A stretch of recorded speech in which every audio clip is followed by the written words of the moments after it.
दोस्तों, एक साधु और कुंवारी लड़की की रहस्यमय काम वासना गहन अंधकार में डूबी हुई एक घनी वनस्थली थी, जहां रात के समय सिर्फ जंगली जानवरों की डरावनी आवाजें गूंजती थीं। उसी वन के एक कोने में एक प्राचीन आश्रम स्थित था, जहां एक तपस्वी साधु महात्मा रुद्रनाथ ध्यान साधना में लीन रहते थे। उनका तेजस्वी व्यक्तित्व और कठोर तपस्या पूरे क्षेत्र में प्रसिद्ध थी। परंतु इस कहानी की असली शुरुआत तब हुई जब एक दिन अचानक आश्रम में एक कुंवारी युवती पहुंची। अनोखी मुलाकात उस रात घनघोर बारिश हो रही थी, आकाश में बिजली कड़क रही थी और चारों ओर घना कोहरा छाया हुआ था। तभी आश्रम के द्वार पर किसी ने दस्तक दी। महात्मा रुद्रनाथ ने जब द्वार खोला तो सामने एक सुंदर युवती खड़ी थी, जिसकी भीगी साड़ी उसके यौवन को स्पष्ट रूप से दर्शा रही थी। उसकी सांसें तेज चल रही थीं, मानो किसी से भाग कर आई हो। बेटी, तुम कौन हो और इस घनघोर वर्षा में यहां कैसे आई? साधु ने गंभीर स्वर में पूछा। युवती ने घबराते हुए जवाब दिया, मेरा नाम सुमित्रा है। मैं इस जंगल के पार वाले गांव की रहने वाली हूं। मुझे बचा लीजिए। महात्मा जी, मेरे पीछे कुछ लोग पड़े हैं जो मेरा सर्वनाश करना चाहते हैं। साधु ने उसे अंदर बुलाया और उसे गर्म कंबल दिया। उसकी आंखों में भय साफ झलक रहा था, लेकिन साधु ने उसे आश्वस्त किया कि वह अब सुरक्षित है। एक रहस्य जो धीरे धीरे उजागर हुआ। सुमित्रा ने अपनी कहानी बतानी शुरू की। मैं गांव के मुखिया की बेटी हूं। मेरे माता पिता की मौत के बाद गांव के कुछ लोग मेरी सुंदरता पर मोहित हो गए और मुझे पकड़कर अपने स्वार्थ के लिए इस्तेमाल करना चाहते थे। मैंने भागकर अपनी इज्जत बचाई और यहां आ गई। साधु ने ध्यान से सुना और मन ही मन सोचने लगे कि यह युवती सिर्फ किसी साधारण कारण से यहां नहीं आई है। जरूर इसमें कोई बड़ा रहस्य छिपा है। साधु की विचित्र अनुभूति रात गहराने लगी। बारिश तेज हो चुकी थी। आश्रम के अंदर एक दीपक जल रहा था, जिसकी मध्यम रोशनी में सुमित्रा का गीला शरीर और भी आकर्षक दिख रहा था। साधु, जो वर्षों से तपस्या में लीन थे, पहली बार अपने भीतर एक विचित्र उत्तेजना महसूस करने लगे। ये कैसी परीक्षा है? प्रभु, वर्षों की तपस्या के बाद भी मन विचलित हो रहा है। साधु ने खुद से कहा। सुमित्रा ने धीरे से कहा, महात्मा जी, मैं बहुत डरी हुई हूं। क्या मैं आपके पास रह सकती हूं? साधु असमंजस में थे। एक ओर उनका संयम था, दूसरी ओर एक युवा कुंवारी लड़की की कोमलता थी जो उनकी परीक्षा ले रही थी। रात का रहस्य रात गहरी हो चुकी थी। सुमित्रा आश्रम में सोने चली गई, लेकिन साधु का मन विचलित था। पहली बार उन्हें अपने भीतर की दबी हुई इच्छाओं का आभास हो रहा था। उन्होंने सोचा, क्या यह माया का जाल है? क्या यह कोई दैवीय शक्ति है जो मेरी परीक्षा ले रही है? इसी उधेड़बुन में वह ध्यान साधना करने बैठ गए, लेकिन आंखें बंद करते ही उन्हें सुमित्रा का रूप नजर आने लगा। उनके भीतर की दबी हुई इच्छाएं जागने लगी। उनका संयम डगमगाने लगा। अचानक एक आवाज आई। अचानक रात के सन्नाटे में किसी के रोने की आवाज आई। साधु चौंक उठे। वह उठकर सुमित्रा के कमरे की ओर बढ़े। वहां जाकर देखा कि सुमित्रा बिस्तर पर बैठी थी। उसकी आंखों में आंसू थे। क्या हुआ बेटी? साधु ने पूछा। सुमित्रा ने धीमे स्वर में कहा, महात्मा जी, मैं आपसे कुछ छुपा रही हूं। मेरे साथ कुछ ऐसा हुआ है जिसे मैं किसी से कह नहीं सकती। साधु हैरान हो गए। कैसा रहस्य, कौन सी सच्चाई छिपा रही हो? सुमित्रा ने गहरी सांस ली और कहा, महात्मा जी, मैं इस दुनिया की साधारण लड़की नहीं हूं। रात के अंधकार में दीपक की मध्यम रोशनी झिलमिला रही थी। महात्मा रुद्रनाथ की आंखें सुमित्रा के चेहरे पर जमी थीं। उनके मन में कई सवाल उठ रहे थे। क्या यह कोई साधारण लड़की नहीं? क्या यह माया का खेल है? सुमित्रा, सच सच बताओ, तुम कौन हो? साधु ने गंभीर स्वर में पूछा। सुमित्रा की आंखों में एक अजीब सा दर्द था। उसने धीरे धीरे कहना शुरू किया, महात्मा जी, मैं इंसान नहीं हूं। मैं एक श्रापित आत्मा हूं। साधु का चौंकना। यह सुनते ही साधु का हृदय कांप उठा। उनके रोम रोम में सनसनी दौड़ गई। श्रापित आत्मा, क्या मतलब? उन्होंने पूछा। सुमित्रा की आंखों में आंसू छलक आए। उसने कहा, बहुत पहले मैं एक राजकुमारी थी। राजकुमारी सुमित्रा, मेरा विवाह एक शक्तिशाली तांत्रिक से हुआ था, जो एक क्रूर और वासना से भरा व्यक्ति था। उसने मुझे पाने के लिए काले जादू का सहारा लिया, और जब मैंने उसका विरोध किया तो उसने मुझे एक भयानक श्राप दे दिया। क्या श्राप? साधु ने उत्सुकता से पूछा। सुमित्रा की सांसें तेज हो गईं। उसने कहा, उसने मुझे श्राप दिया कि जब तक मैं किसी तपस्वी साधु के साथ एक रात नहीं बिताऊं, तब तक मेरी आत्मा मुक्ति नहीं पाएगी। साधु की परीक्षा। महात्मा रुद्रनाथ को लगा कि उनके पैरों तले जमीन खिसक गई हो। यह एक कठिन परीक्षा थी। वर्षों की तपस्या, संयम और ब्रह्मचर्य, आज सब कुछ खतरे में था। नहीं, यह माया का जाल है। उन्होंने खुद को समझाने की कोशिश की, लेकिन सुमित्रा ने धीरे से साधु का हाथ पकड़ लिया। महात्मा जी, मैं आपको छल नहीं रही हूं, मैं सच कह रही हूं। अगर आपने मेरी मदद नहीं की तो मैं इस जंगल में भटकती रहूंगी। कृपा करके मुझे इस बंधन से मुक्त कर दीजिए। सना का संकल्प। महात्मा रुद्रनाथ के मन में एक अजीब सी हलचल होने लगी। एक और उनका वर्षों का तप था, दूसरी ओर एक सुंदर स्त्री जिसकी आंखों में अनोखी याचना थी। उनकी सांसें भारी होने लगी। उन्होंने मन ही मन सोचा, क्या यह मेरी परीक्षा है या फिर यह सच में किसी आत्मा की मुक्ति का मार्ग है? इसी बीच सुमित्रा ने धीरे से अपना हाथ साधु के कंधे पर रखा। उनका पूरा शरीर कांप उठा। उनके अंदर की सुप्त वासना जागने लगी। महात्मा जी, सुमित्रा ने धीमे स्वर में कहा, आपकी बस एक रात की जरूरत है। साधु का निर्णय। अब महात्मा रुद्रनाथ के सामने दो ही रास्ते थे, या तो अपनी वर्षों की तपस्या बचा लें या फिर इस स्त्री की आत्मा को मुक्त करें। अचानक जंगल के बाहर किसी ने एक भयानक अट्टहास किया। हाँ रुद्रनाथ, तुम इस जाल में फंस चुके हो। साधु ने बाहर देखा। पेड़ों के बीच कोई छाया खड़ी थी। यह कौन था? क्या यह तांत्रिक था जिसने सुमित्रा को श्राप दिया था? साधु रुद्रनाथ ने बाहर की ओर देखा, जहां पेड़ों के बीच एक रहस्यमय आकृति खड़ी थी। अंधेरे में उसकी पहचान करना मुश्किल था, लेकिन उसकी हंसी में एक विचित्र गूंज थी जो हर सांस के साथ और डरावनी होती जा रही थी। वह आकृति धीरे धीरे साधु की ओर बढ़ने लगी। साधु का दिल तेजी से धड़कने लगा। उनके भीतर की शांति और तपस्या जो वर्षों से अर्जित की थी, अब एक ही झटके में चरमरा रही थी।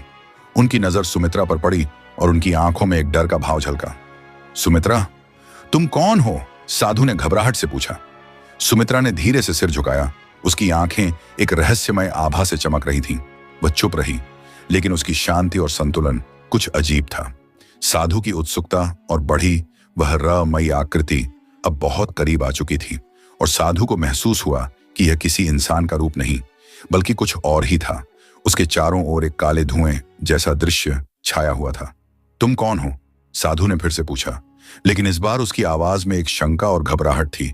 आकृति ने हंसी के साथ उत्तर दिया, तुम मुझे नहीं पहचान सकते रुद्रनाथ, मैं वही हूं जिसने सुमित्रा को श्राप दिया था। साधु का चेहरा पड़ गया। यह वही तांत्रिक था जिसने सुमित्रा पर काले जादू से श्राप डाला था। तांत्रिक का काला जादू। तांत्रिक की हंसी ने पूरी हवा में एक अजीब सी खौफनाक गूंज भर दी थी। उसने आगे बढ़ते हुए कहा, तुम सोच रहे हो ना कि तुम अपनी तपस्या से खुद को बचा लोगे? तुम झूठे हो रुद्रनाथ। तुम भी उसी मोह और वासना के शिकंजे में फंसे हो जिसे तुमने बचाने की कोशिश की। साधु ने आक्रोश के साथ उत्तर दिया, तुम्हारी काली शक्तियां मुझसे नहीं जीत सकती। तांत्रिक हंसते हुए बोला, कभी तुम यह नहीं सोच सकते थे कि एक साधु अपने तपस्या और संयम के बल पर कभी इस झूठी दुनिया को ना देखे? तुम्हारे अंदर वही इच्छाएं हैं जो हर इंसान में होती हैं। तुम भी सुमित्रा के रूप में माया की जाल में फंस गए हो। साधु की आंखें गहरी सोच में डूब गईं। वह सच्चाई को समझने लगे थे। उन्होंने सुमित्रा की ओर देखा और सुमित्रा ने भी अपनी आंखों में एक सवाल छोड़ा, जो बिना शब्दों के स्पष्ट था। क्या यह माया का खेल था या फिर मुझे सचमुच मुक्ति चाहिए थी? सुमित्रा का दिमागी संघर्ष। सुमित्रा के मन में भी कई सवाल थे। वह कई बार खुद को समझाती रही थी कि वह साधु रुद्रनाथ के साथ अपनी मुक्ति पा सकती है, लेकिन क्या वह इस रास्ते पर सही थी? क्या यह सही तरीका था खुद को बंधन से मुक्त करने का, या फिर यह किसी और शक्तिशाली खेल का हिस्सा था जो उसे काले जादू से खेला जा रहा था? तांत्रिक की हंसी फिर से गूंज उठी। क्या तुम समझ रहे हो रुद्रनाथ? उसने कहा, यह श्राप सुमित्रा के लिए एक मुक्ति का रास्ता नहीं है, यह तुम्हारे लिए भी एक परीक्षा है, एक कठिन निर्णय। साधु रुद्रनाथ ने अपनी आंखें बंद कर लीं। वह जानते थे कि उन्हें इस परिस्थिति में खुद को बचाने के लिए सही निर्णय लेना होगा। वर्षों की तपस्या, संयम और ज्ञान पर आधारित उनकी सारी शक्ति इस एक क्षण में परखने वाली थी। सुमित्रा, तुम मुझसे यह नहीं पूछ सकती कि क्या तुम्हारे लिए यह कदम सही है या नहीं। तुम्हारे दिल में जो द्वंद्व है वही तुम्हें रास्ता दिखाएगा, और मैं अपने तप की शक्ति से तुम्हारी मदद नहीं कर सकता। जब तक तुम खुद अपना मार्ग नहीं चुनती। सुमित्रा की आंखें गहरी हो गईं। वह सोचने लगी कि वह सचमुच इस परीक्षा से उभर सक या फिर यह उसकी माया का हिस्सा होगा। तांत्रिक ने साधु की बातों को नकारते हुए कहा, अब बहुत देर हो चुकी है। रुद्रनाथ, तुम्हारा संयम टूट चुका है। तुमने माया की जाल में कदम रखा है और अब तुम इससे बाहर नहीं निकल सकते। जंगल की नीरवता में तांत्रिक की हंसी एक घना अंधेरा फैलाती जा रही थी। साधु रुद्रनाथ ने अपनी आंखें बंद की और अपने भीतर की गहराई में झांकने की कोशिश की। उनके वर्षों के तप, साधना और संयम का अब एक अहम समय था। क्या वह इस माया के खेल को समझ पाएंगे या फिर तांत्रिक के जाल में फंसकर अपनी शांति खो देंगे? सुमित्रा की आंखों में एक अनिश्चितता थी, लेकिन उसके चेहरे पर एक विचित्र शांति थी। वह जानती थी कि उसका समय अब आ चुका था और उसे जो निर्णय लेना था वह केवल वही ले सकती थी। सुमित्रा, साधु ने अंततः कहा, तुम्हारा रास्ता तुम्हारे भीतर है तुम्हें खुद तय करना होगा कि तुम किस रास्ते पर चलोगी। क्या तुम इस माया से निकलना चाहती हो या फिर खुद को इस झूठी दुनिया के सापेक्ष समर्पित कर दोगी? सुमित्रा की आंखों में गहरी सोच थी। उसकी उंगलियां धीरे धीरे अपनी चूड़ियां घुमा रही थीं, जैसे वह किसी गहरी दुविधा में हो। तांत्रिक की हंसी के बीच सुमित्रा ने अपनी आंखें साधु से हटा दी और एक कदम पीछे खड़ी हो गई। उसकी आंखों में आंसू थे, लेकिन एक अद्भुत दृढ़ता भी छिपी हुई थी। मैं नहीं जानती, उसने धीरे से कहा। क्या सही है और क्या गलत? मैं सिर्फ मुक्ति चाहती हूं महात्मा जी, इस जीवन से, इस शापित आत्मा से और इस माया जाल से। साधु रुद्रनाथ ने गहरी सांस ली। उन्होंने सुमित्रा की स्थिति को समझा। वह एक अनचाही शक्ति के प्रभाव में थी और उसका भटकाव स्वाभाविक था। तुम्हारी मुक्ति तुम्हारे भीतर ही है, रुद्रनाथ ने धीरे से कहा। तुम्हें अपनी शक्ति को पहचानना होगा, किसी और के लिए नहीं बल्कि अपने लिए। तांत्रिक ने उफान मारते हुए अपनी आवाज ऊंची की। अरे रुद्रनाथ, तुम माया के बारे में क्या जानते हो? तुम जानते हो कि जब कोई शक्ति किसी को अपने जाल में फंसा लेती है तो वह अपना मनोबल खो देता है। तुम भी इस झूठी दुनिया का हिस्सा बन चुके हो। साधु ने अपने शरीर को ताजगी से महसूस किया। वह जानते थे कि इस जाल को काटने के लिए उन्हें अपनी आत्मा की गहराई में जाकर सच का सामना करना होगा, और इस समय वह स्वयं सुमित्रा के साथ इस परीक्षा से गुजरने को तैयार थे। क्या तुम मुझसे लड़ सकते हो? रुद्रनाथ, तांत्रिक ने चुनौती दी। साधु ने अपनी आंखें खोलते हुए कहा, यह लड़ाई अब हमारी नहीं, सुमित्रा की है। सुमित्रा की ओर देखा तो वह कड़ी नजर से तांत्रिक को देख रही थी। उसके चेहरे पर पहले से ज्यादा आत्मविश्वास था। तुम सही कह रहे हो, सुमित्रा ने कहा। मुझे अपनी शक्ति को पहचानना होगा। सुमित्रा ने अपनी आंखें बंद की और मन में एक नई शक्ति का आह्वान किया। एक अदृश्य ऊर्जा उसके भीतर जागृत होने लगी। तांत्रिक के काले जादू के खिलाफ वह धीरे धीरे अपने वास्तविक स्वरूप को महसूस करने लगी। तांत्रिक ने देखा कि उसकी शक्तियां कमजोर पड़ने लगी। उसके चेहरे पर हैरानी का भाव था। वह समझ चुका था कि सुमित्रा ने अपनी आत्मा में जो शक्ति जागृत की है वह उसे पराजित कर सकती है। तुम मुझे हराने के लिए तैयार हो, सुमित्रा, तांत्रिक ने डरते हुए कहा। सुमित्रा ने धीरे धीरे अपना हाथ उठाया। उसकी आंखों में अब पूरी आत्मविश्वास था। मैं तैयार हूं, उसने कहा। जैसे ही उसने अपना हाथ तांत्रिक की ओर बढ़ाया, एक तेज आंधी आई और चारों ओर अंधेरा छा गया। तांत्रिक का काला जादू हवा में विलीन होने लगा और उसकी शक्ति घटने लगी। वह अचानक बौखलाया हुआ और अपनी जादुई छड़ी के साथ बचने की कोशिश करने लगा, लेकिन अब बहुत देर हो चुकी थी। सुमित्रा की आंखों में एक नई चमक थी। उसने अपना हाथ और अधिक बढ़ाया और तांत्रिक की जादुई शक्तियों को अपने भीतर समेट लिया। एक तेज रोशनी का विस्फोट हुआ और तांत्रिक की काली शक्तियां पूरी तरह से समाप्त हो गईं। सुमित्रा ने शांति से आंखें खोलीं और साधु रुद्रनाथ की ओर देखा। उसके चेहरे पर एक संतुष्टि और मुक्तता का एहसास था। महात्मा जी, अब मैं मुक्त हूं, सुमित्रा ने कहा।